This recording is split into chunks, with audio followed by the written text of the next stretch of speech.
Hey, how's it going, guys? Welcome back to another PS4 and PS5 jailbreak news update. So once again, we've got lots of topics to dive into here. There's been a few updates on the Lapse kernel exploit, as well as some updates for the PS5 for the current jailbreaks that we have access to so far.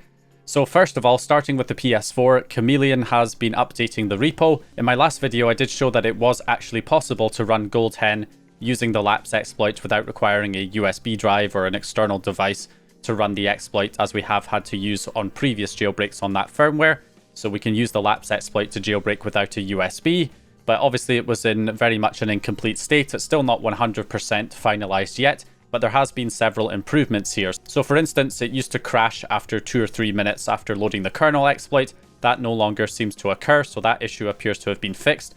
In addition to that, you can see on the GitHub repo, there's been a few things that have been added, including the bin loader. So the bin loader has finally arrived, which means as soon as the kernel exploit has successfully loaded, it will then run the bin loader and then try and execute this payload.bin file here, which is just Gold Hen version, I think 2.4b18.3 is the version it's currently running. Obviously, you can swap this payload out for a different payload. If you're hosting this yourself, you can just download the code as a zip file here, extract that out to your computer, and then simply go into that folder and run an HTTP server in that folder. And at that point, you'll then be able to access it on your local network from your PS4, and you can swap out that payload.bin file for any other 9.00 payload that you want it to load after running the exploit. In most cases, I think Gold Hen will be the payload you want to load anyway, which is already included, in which case you can just load it over the internet from the public site, kmeps4.github.io/ps3, enter that into your browser and run it. I believe there's also been some stability or reliability improvements here, because I'm noticing that I'm not getting as many unhandled exception errors as I've received in the past with this. It's more just the not enough free system memory errors that seem to be popping up more frequently now, which are easily dismissed, and it just reloads the page again after you get one of those errors. So it really doesn't take long to get up and running with the exploit. Only takes a few seconds and you have the kernel exploit loaded there. So once it's loaded, you can see it then loads our Gold Hen payload, and it's no longer going to crash our PS4 after a few minutes of loading the exploit. So a lot of good improvements there for 9.00. Now, unfortunately, I've already noticed quite a few comments of people, saying, why are we focusing on these older firmwares? The devs have just forgotten about the higher firmwares that are important, like 12.02. Obviously, that's not the case. It is simply the case that, it makes sense to develop the exploit on these older firmwares, because we already have well-established exploits on those firmwares that can be compared against, as well as, of course, debugging tools. We have all the offsets already. We have already existing payloads that we can load on those firmwares. So it makes sense when you have all of these things available to try and create this new exploit on an existing firmware that's well-established. And then once it's confirmed working and stable, it can then be ported to higher firmwares. So this is just par for the course here. This is what you typically expect when it comes to developing these new exploits. Starts off on existing firmwares that already have jailbreaks, then gets ported up to higher ones. So anyway, that's what we've got going on there on the PS4, so some good updates there. So moving on from that, some developments on the PlayStation 5. So we've got a new version of Kstuff Toggle by EchoStretch, which is the payload that allows you to disable Kstuff when you're running your PS4 or PS5 games to get better performance. You need to have Kstuff running to load the games on the PS5, but once they're already loaded, you can then disable Kstuff to get better performance. So the update that you can see here, we've got different options. So it says it's using option set 2, and this was discovered by Sistro. Only one of these is needed. So I guess this sys-ent-vec was being disabled for both the regular version and the PS4 version. So it was originally on option 3, but Sistro discovered that option 2, by just disabling this one instead of this one, gives you the same effect of being able to essentially get the higher performance with disabling Kstuff.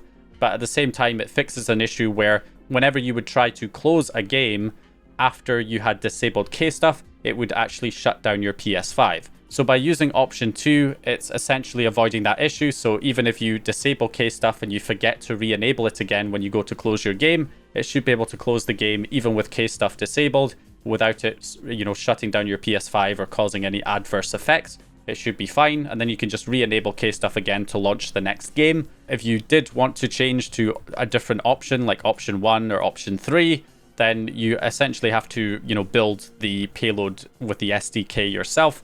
and change the option in the source code right now. Maybe that will get moved to a text file if it's needed, but I mean, if this is just the most optimal option, then the other two might not be necessary. And another benefit is it also includes the Homebrew.js file as well, so that you can more easily load this using the webserve payload with the Homebrew launcher, if you want to use that to toggle Kstuff instead of using ETA-Hen's utilities option where it's buried in the settings.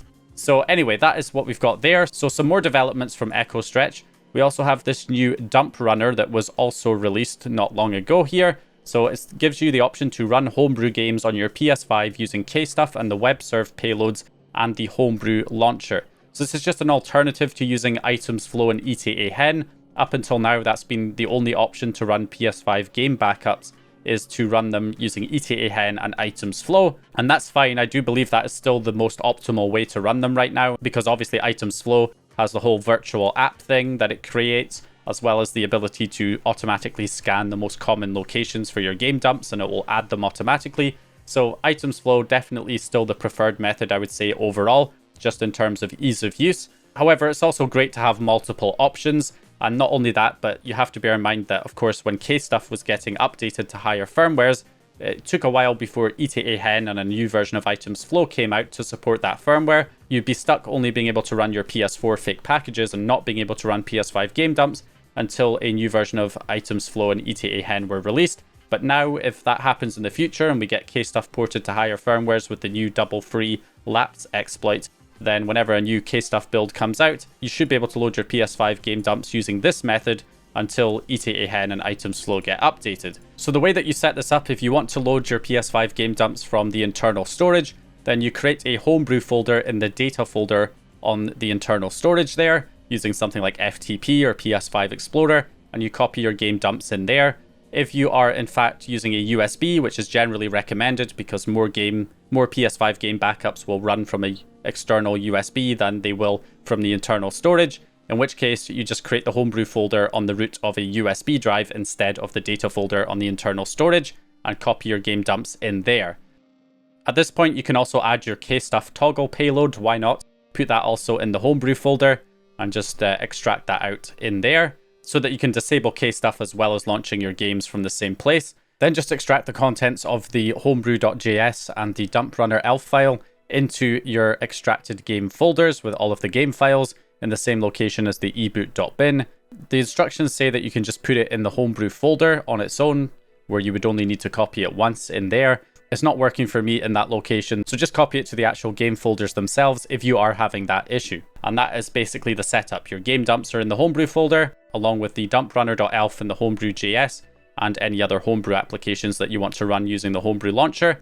And then finally, of course, you will also need to make sure you have the Homebrew launcher itself, which has also recently got a new update, version 0.23.1, with a bunch of additional features here. So you're going to want to go ahead and download the package file for that as well, and make sure that that is installed via the package installer in the debug settings if you don't have it installed already. So when you start your PS5, instead of loading ETA-Hen and then going through items flow to run your PS5 games, what you can do instead is load the PS5 Kstuff payload, so Kstuff on its own.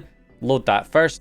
Once that's loaded, you can then run the webserve payload from John Tornblum, so run that one as the second option. Then you can close the browser or Blu-ray or whatever you're using to run the exploit with, and then go ahead and launch the Homebrew launcher, at which point you'll see all of your PS5 games detected here, and you can just select whichever one you want to run. So let's try and run Demon's Souls here. Now, I have noticed that with games that have many files, Demon's Souls is the perfect example here, because Demon's Souls has like hundreds of these tiny files. I think there's like 200,000 files in Demon's Souls. It's ridiculous in that game dump. So it takes much longer to actually load this, probably because it has to index all of those files or load all of those files in some way. So it takes much longer. So like I'm sitting here for probably like a couple of minutes before it actually launches, which seems to be a little bit longer than items flow would take to load this, even though it also takes much longer to load this than other games. But as you can see, if we skip forward here, eventually we get the universal data registration error message, which means it is running. And then we can press circle to close out of the Homebrew launcher. And we now, in fact, have the game loaded. And if we just quickly skip forward into the game itself, so that we actually have some gameplay here, what we can do, of course, is disable Kstuff now.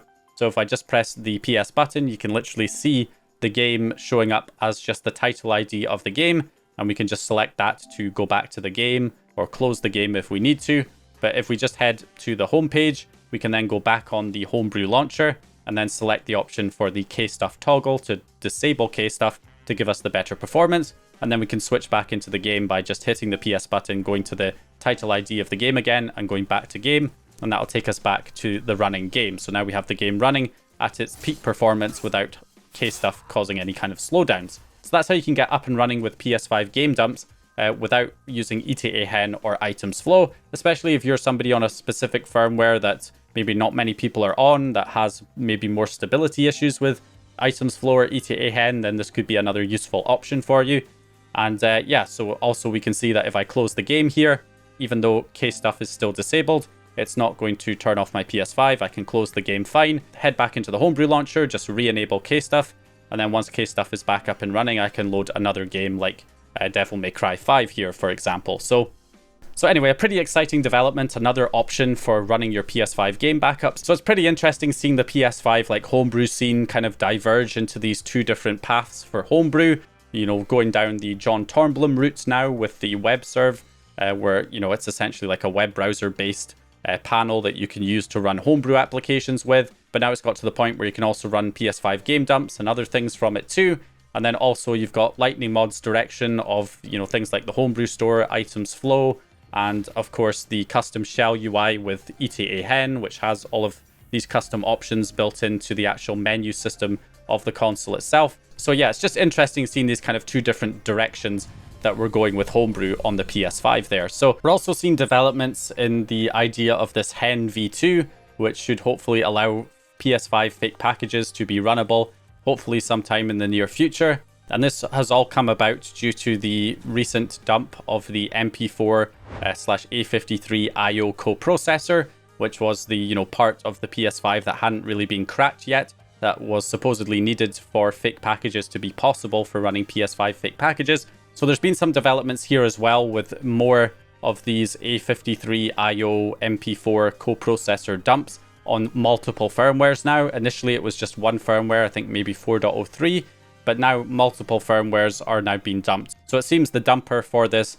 is now in the hands of testers who are now using it to dump the MP4 on all of these different firmwares, hopefully all the jailbreakable firmwares, so that we can hopefully get this new Hen V2 supported on all of the current jailbreakable firmwares in the future. Again, still no guarantee of PS5 fake packages right now. I don't want to guarantee anything until we know more, but it's certainly looking a lot more promising than it has done in the past. Let me say that at least. So anyway, that's going to do it for me for this video. So hope you guys enjoyed this one or found the information useful. If you did, please leave a like and subscribe. And as always, I'll hopefully see you guys in the next one.